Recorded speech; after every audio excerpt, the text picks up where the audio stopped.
Shabbat Shalom. Sukkot is known by one name as Zman Simchatenu, or the time of our rejoicing. Sing it. It has origins in the fullness of the harvest season, and it certainly feels joyful tonight as we celebrate all of our new members and the bounty and the gifts that you bring to our congregation. Thank you. During Sukkot, we're commanded to celebrate all that we've received, to rejoice in the abundance of the earth we inhabit, to rejoice in the gift of life itself.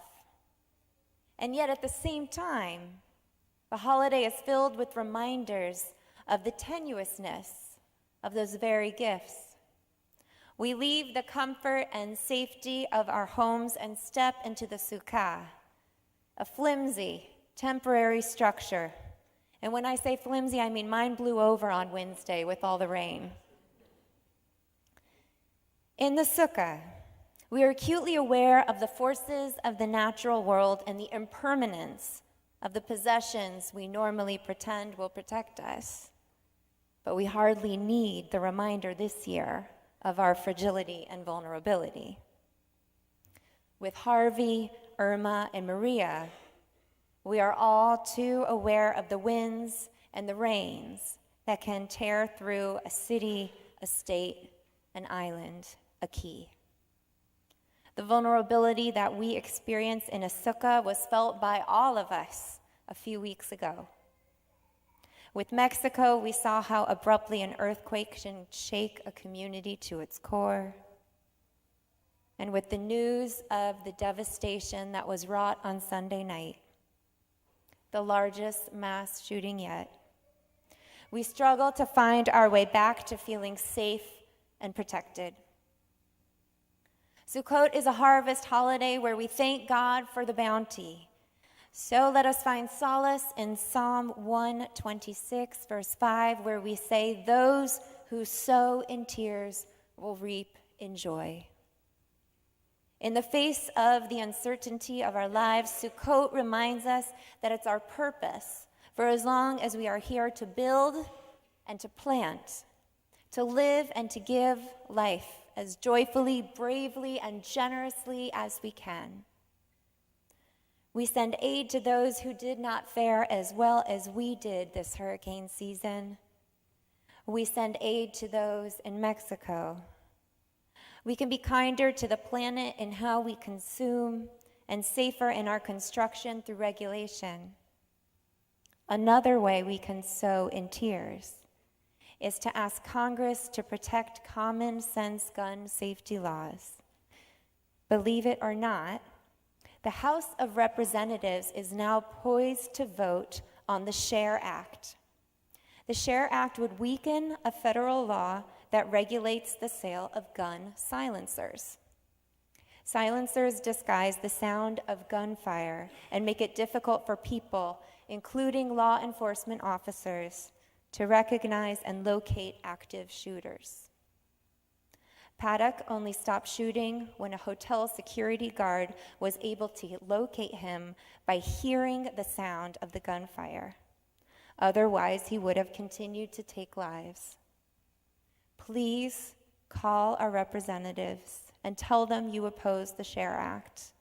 All of their numbers are easily found online. Sukkot commemorates our 40-year journey through the wilderness. While other holidays commemorate a moment in time, an exodus, a moment of revelation, a miracle, Sukkot celebrates the 40-year journey. It reminds us to celebrate every step forward, no matter how small. Sukkot is the holiday when, grateful for the fragile gift of life, we grab hold of it as we do the lulav and etrog with both hands and draw it near to our hearts, especially when we are feeling vulnerable.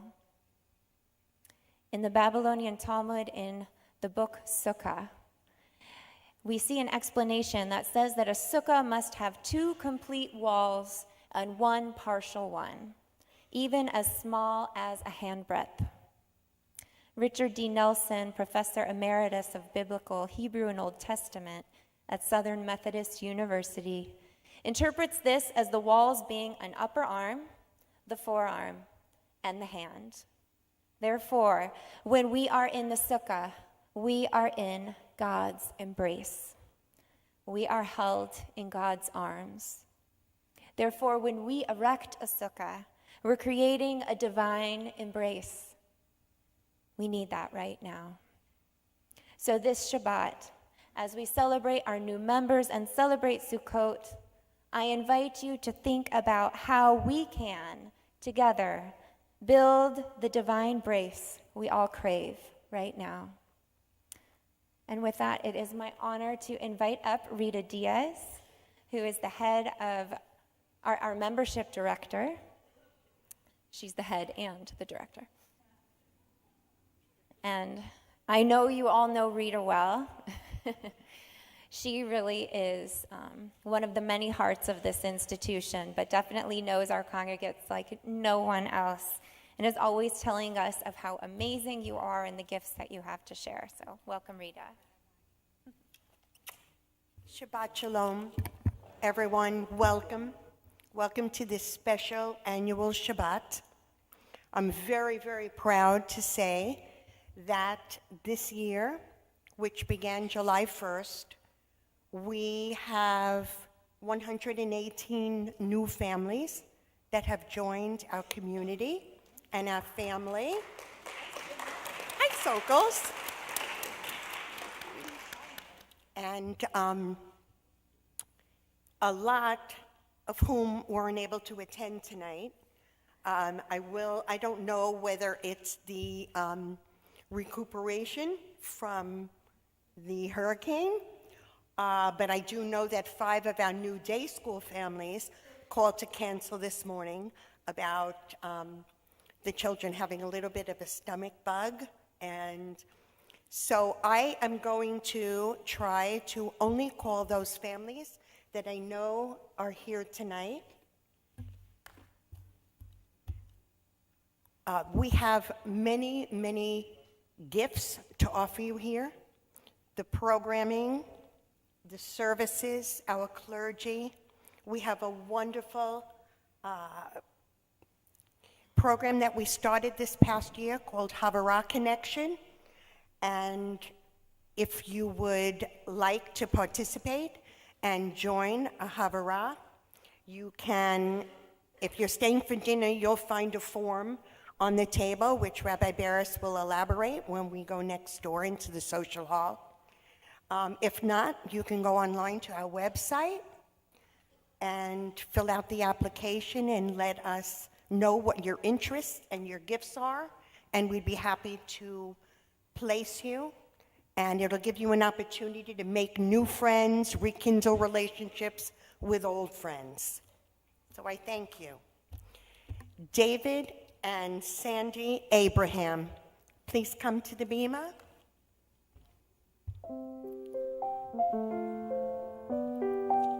Juan Aguilar and Ann Ballin. Fernando and Marjorie Arango Lopez and their family, please. Dalia Ashkenazi.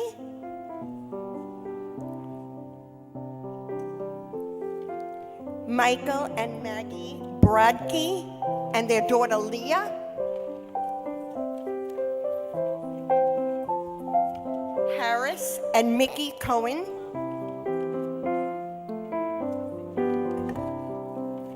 Joe and Rose Falowitz.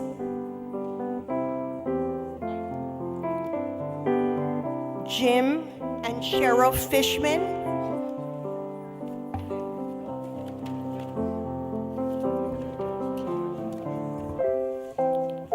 Erica Lang and David D. Nicola and Haley. I think they're our newest members because they joined Beth Am this afternoon about 3 o'clock. So I welcome them. Newest members. Arthur Miller.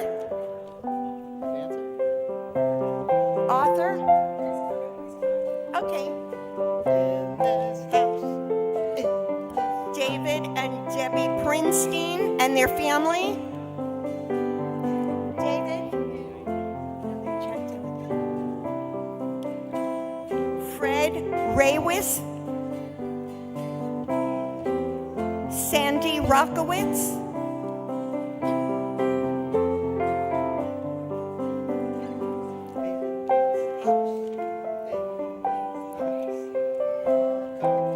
Alan and Abby Steiselboin and family.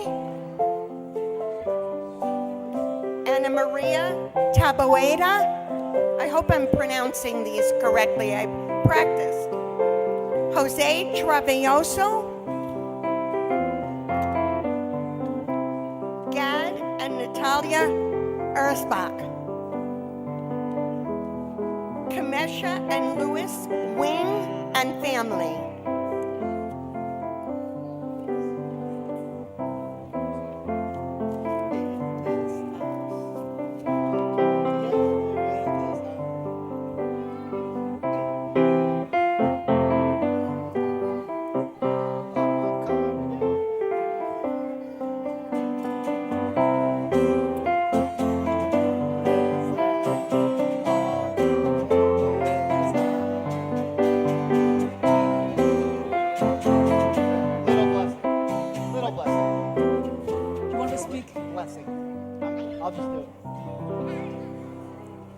Wow.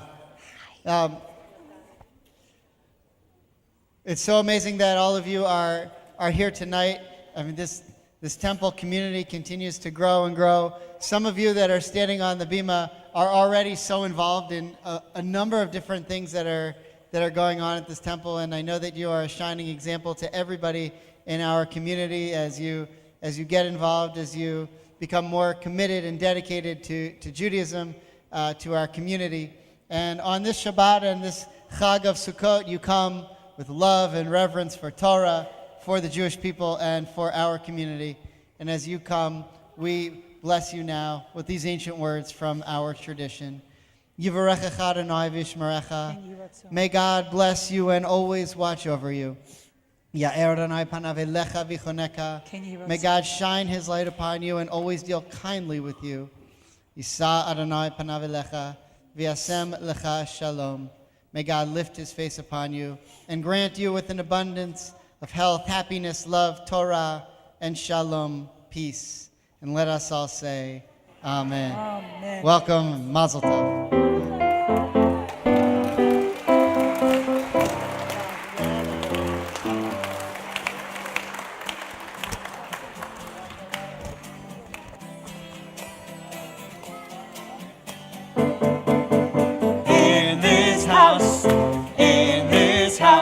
We all come together in this house. In this house, it all comes together in this house of God. In this house beats the heart of a family. In this house is the center of community. We study and we pray, find meaning in each day. In this house, in this house, in this house. In this house, in this house, it all comes together in this house. In this house, it all